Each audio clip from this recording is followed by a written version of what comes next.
النهارده انا هوريكم ازاي ان انتوا تقدروا تبرمجوا باستخدام صوتكم، حرفيا باللسان بتاعكم تقدروا ان انتوا تكتبوا كود. هسيب ايدي من على الكيبورد، ماشي، وهبدا ان انا اتكلم بس بصوتي.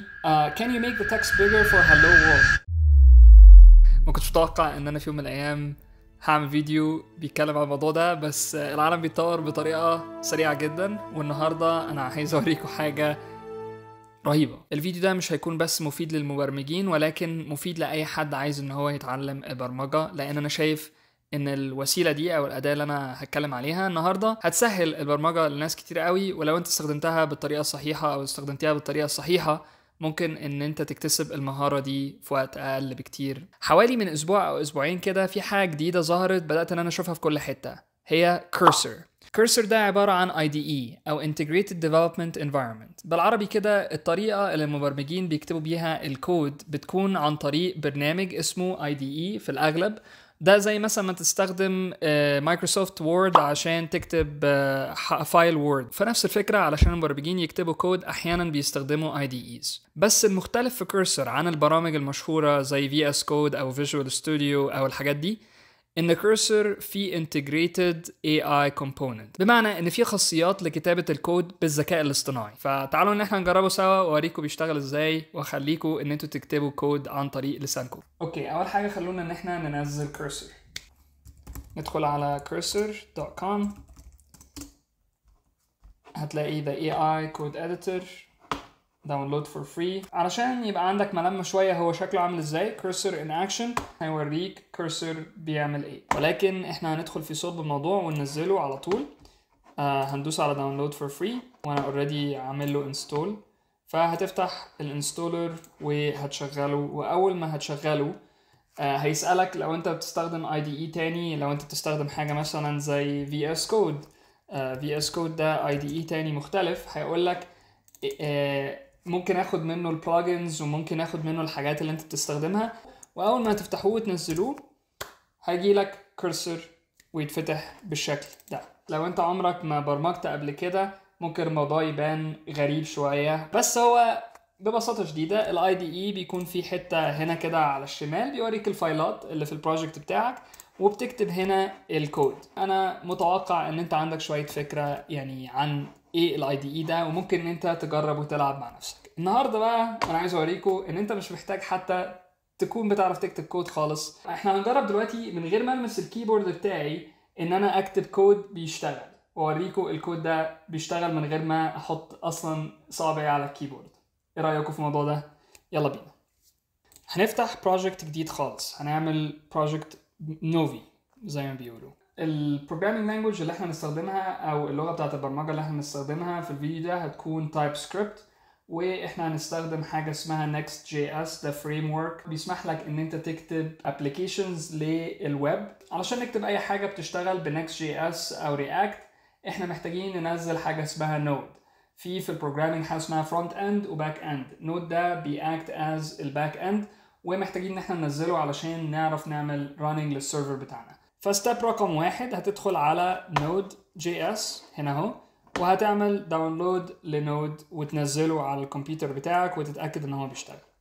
بعد ما تتأكد ان هو بيشتغل وعندك نود هتعمل ببساطة شديدة create Next.js application بان انت تفتح التيرمينال بتاعك وتحط الكوماند ده جوه التيرمينال. لو انت عندك ويندوز كمبيوتر هيبقى اللي هو الكوماند برومبت، فممكن تدخل على عند ويندوز يعني بيكون هنا في السيرش بار، ممكن تكتب كوماند برومبت. عارف ان انا بتكلم في بيسكس خالص، ولكن انا متوقع ان في شويه ناس هتكون عايزه تجرب وعمرها ما عملت الحاجات دي قبل كده. فاول ما تدخل على التيرمينال او الكوماند برومبت، مش هناخد كل الكوماند، احنا هناخد بس الجزء الاولاني npx create next app.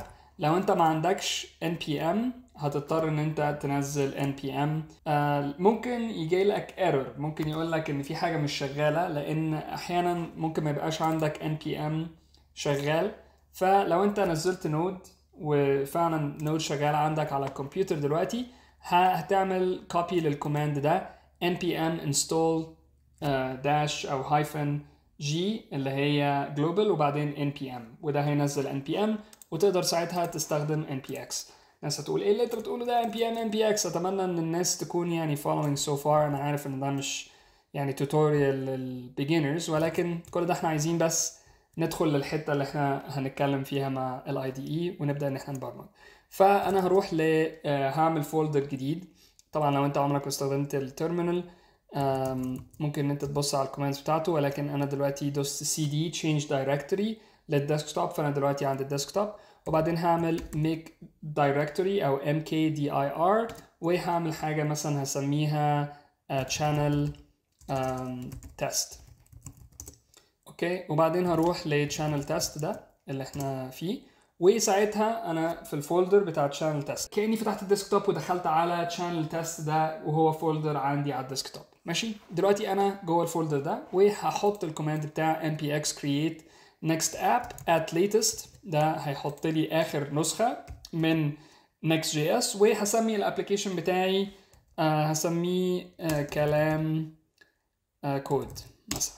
اول ما حطيت الكوماند ده كده اسم البروجكت بتاعي. بيسال لي هل انت عايز تستخدم تايب سكريبت؟ انا عايز استخدم تايب سكريبت، هدوس يس.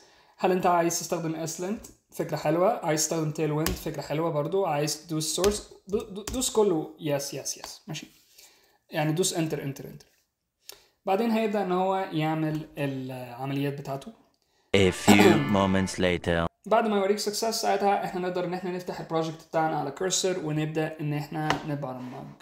فهنفتح كورسر وهيقول لي open folder. انا عايز افتح الفولدر الجديد بتاعي desktop channel test كلام كود open. عظيم جدا، احنا دلوقتي دخلنا البروجكت بتاعنا وفي فايلات كتير محطوطة هنا انت مش عارف فيها اي حاجة. ودلوقتي خلونا نستخدم الذكاء الاصطناعي علشان يعمل لنا بروجكت نقدر ان احنا نشوفه قدام عينينا من غير ما نكتب كود. علشان استخدم صوتي علشان ابرمج، انا محتاج حاجة تحول السبيتش بتاعي لتكست. لو انت عندك ماك الموضوع ده فيه built in يعني ممكن تعمله من السيتنجز. هتروح بس الكيبورد سيتنجز وهتعمل تحت هنا عند ديكتيشن هتخليها مفتوحة. افتح ديكتيشن وهتحدد الميكروفون سورس بتاعك ايه.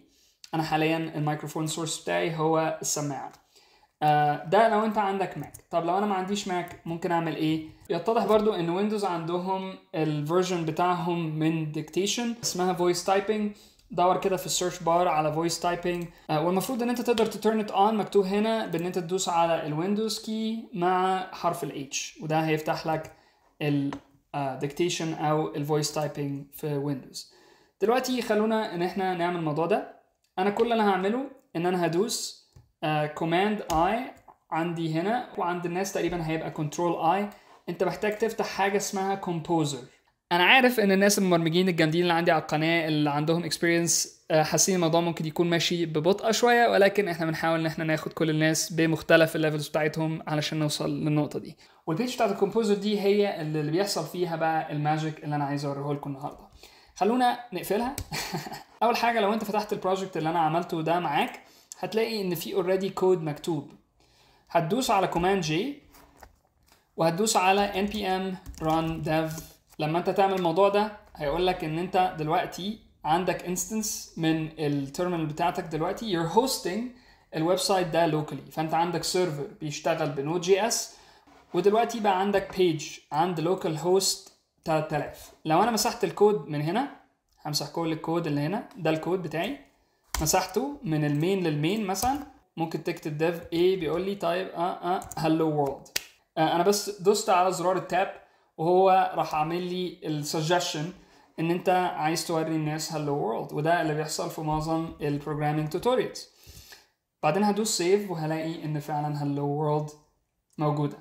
دلوقتي لو انت وصلت للنقطه دي احنا في السليم. انا افتح بقى دلوقتي كومبوزر، وحاجه من الاثنين. احنا هجرب الاول كتابه هوريكم، يعني لو انت ما عرفتش ان انت تعمل ديكتيشن، ما عرفتش ان انت تشغل فويس تايبنج، هنكتب عادي. هقول مثلا make hello world green مثلا، خليها خضراء وهنستنى. ماشي، بعدين هتدوس accept all وهتروح هتلاقيها بقت خضراء. عظيم جدا. تعالوا بقى نجرب. دلوقتي انا هسيب ايدي من على الكيبورد، ماشي، وهبدا ان انا اتكلم بس بصوتي انا عمري ما جربت ان انا اتكلم بالعربي، بس احنا هنجرب بالانجلش والعربي النهارده. علشان تفتح ديكتيشن على الماك محتاج ان انت تدوس على كنترول مرتين. هنشوف. تعالوا نجرب دلوقتي. Can you make the text bigger for hello world? دوس accept. hello world بقت bigger. خلينا نقول حاجات معقدة اكتر. Okay, right now I want to change hello world to hello and the name of the user. And I want to get the name of the user from an input bar that the user can type their name in. And once they type their name and press save, I want to change hello world to be hello and the name of the user that has been typed in the input bar. Okay? هندوس accept all ونرجع. طيب احنا عندنا دلوقتي hello world وعندنا enter your name وعندنا submit. هكتب مثلا هنا هيثم. دوست enter hello هيثم. انا لما كتبت هيثم مش شايف اسمي لان هو عامل الفونت بالابيض. ماشي. ادوس تاني كوماند اي او ادوس كنترول. هنا ممكن ان انت تكتب من على طول من هنا اهو على نفس السيشن. Can you make the input text black? Because I couldn't see it.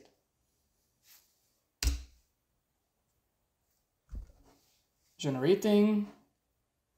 Accept all. ارجع تاني.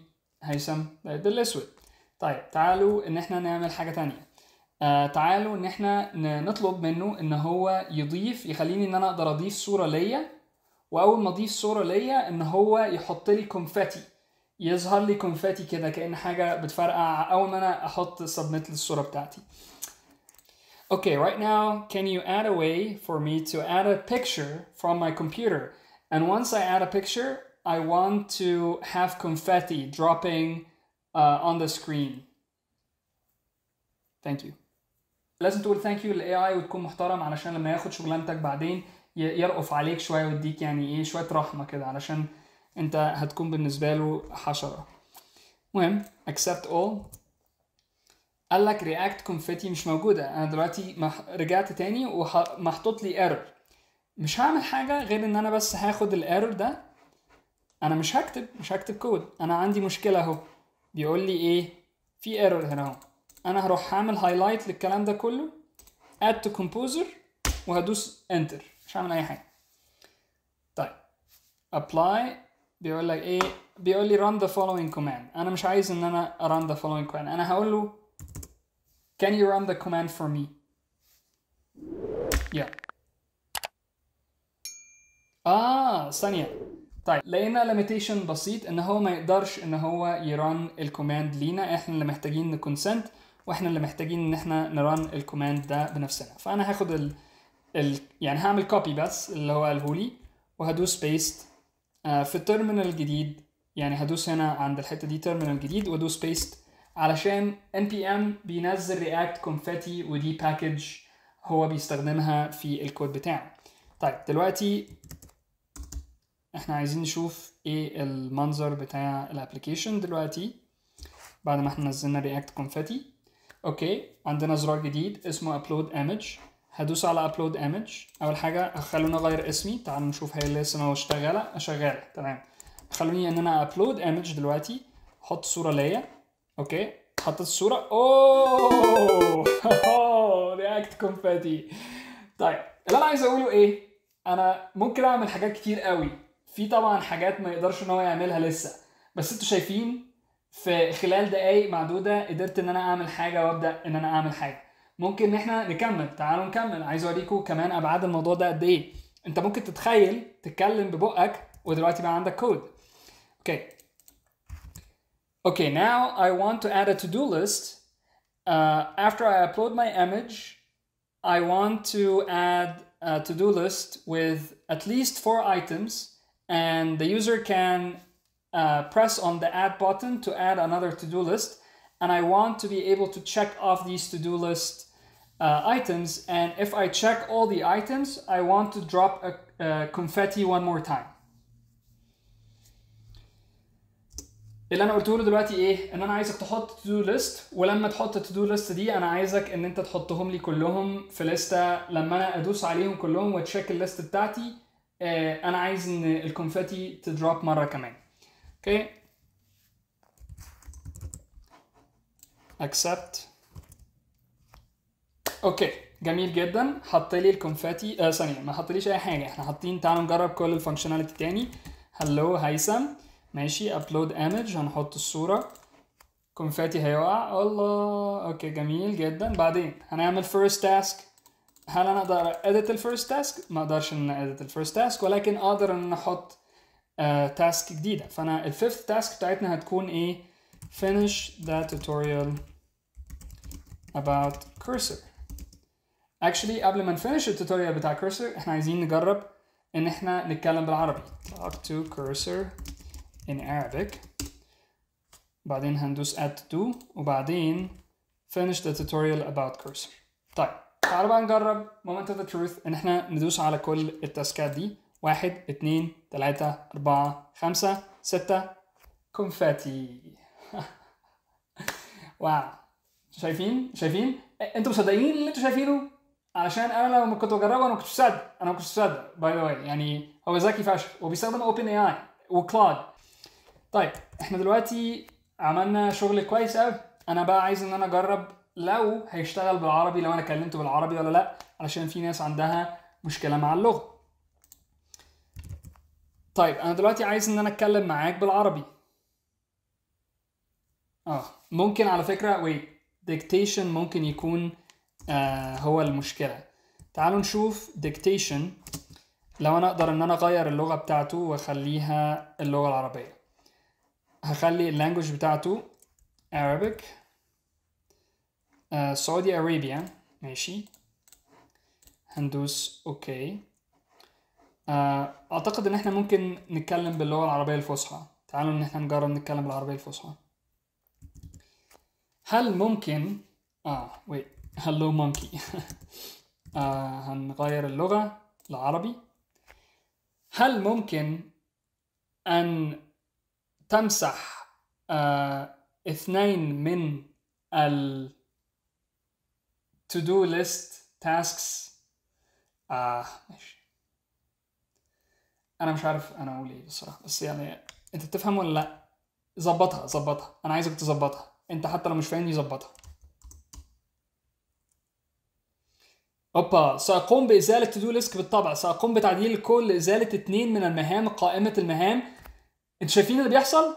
انا مش عارف ان هو بيتكلم بالعربي، ده بالنسبه لي يعني هو انا كنت متوقعه الصراحه، بس يعني تعالوا بقى نشوف. مسح لي 2. طيب تعالوا نجرب حاجه. هل ممكن ان تضيف صور جميع الدول العربيه كاعلام؟ بالتاكيد سأضيف صور أعلام الدول العربية في الجزء العلوي من الصفحة. سنقوم بإنشاء مصفوفة تحتوي على أسماء الدول العربية ورموز أعلامها، ثم نعرضها في شريط أفقي في أعلى الصفحة. إليك التعديلات اللازمة. ده بيعرف يتكلم عربي أحسن مني. مش مان. طيب look at that كل الأعلام العربية اهي. طيب احنا عايزين ان هو هنعمل حاجتين تانيين، بس ان احنا هنغير اسماء الدول العربيه، نخليها بدل ما هي بالانجليزي نخليها بالعربي، ونخليه ان هو يحطها في الوسط. عظيم جدا. هل ممكن ان تجعل اسماء الدول باللغه العربيه وان تضع جميع هذه الدول في منتصف الصفحه؟ بالتأكيد سأقوم بتعديل الكود ليجعل أسماء الدول العربية باللغة العربية ووضع الأعلام في منتصف الصفحة. يلا بينا نشوف. طيب طبعا في بعض الناس كده قاعدين، طب ما الذكاء الاصطناعي هياخد شغلانتي اهو، ما انت عمال بتتكلم معاه وهياخد شغلانتي. غالبا هياخد شغلانتك eventually، هياخد شغلانتك، وممكن تتحس ان الموضوع ده depressing ومكتئب، ولكن ممكن تقول طيب انا دلوقتي في الفترة اللي قبل ما شغلانتي تروح ممكن استخدم فيها كرسر. انا مش عارف الفتره دي هتكون قد ايه، ولكن انا ممكن ان انا اسرع الانتاجيه بتاعتي جدا بان انا استخدم اداه زي دي. يلا بينا. accept.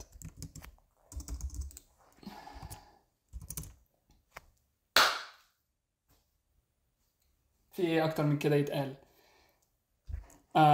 تعالوا ان احنا ايه ده كمان غير لي بدل ما هي كانت to do list خلاها قائمة المهام. انا هطلب منه ان هو يغير كل حاجة بالعربي. تعالوا نجرب ان احنا كمان نتكلم بالعامية المصرية. هل ممكن ان انت تغير الكلمات وتخليها بدل ما هي بالانجليزي بالعربي؟ عنده مشكلة، معرفش ان هو يجيبها. بس ده ديكتيشن، ده البيلت ان سوفت وير بتاع ابل. ممكن فويس تايبنج على ويندوز يكون احسن، ممكن ان انت تنزل بلجن تكون بتعرف تتكلم. هل يمكن ان تغير كل الكلمات التي بالانجليزية الى اللغة العربية؟ هيقول لي بالطبع، بالتأكيد سأقوم بتغيير كلمات الانجليزية الى اللغة العربية، اليك الكود المعدل. مان ليتس جو. بص انا بقول لكم احنا متاخرين سنين ضوئيه كعالم عربي، احنا متاخرين سنين ضوئيه. يا طيب تعالوا نشوف بعد التعديلات الشكل عامل ازاي.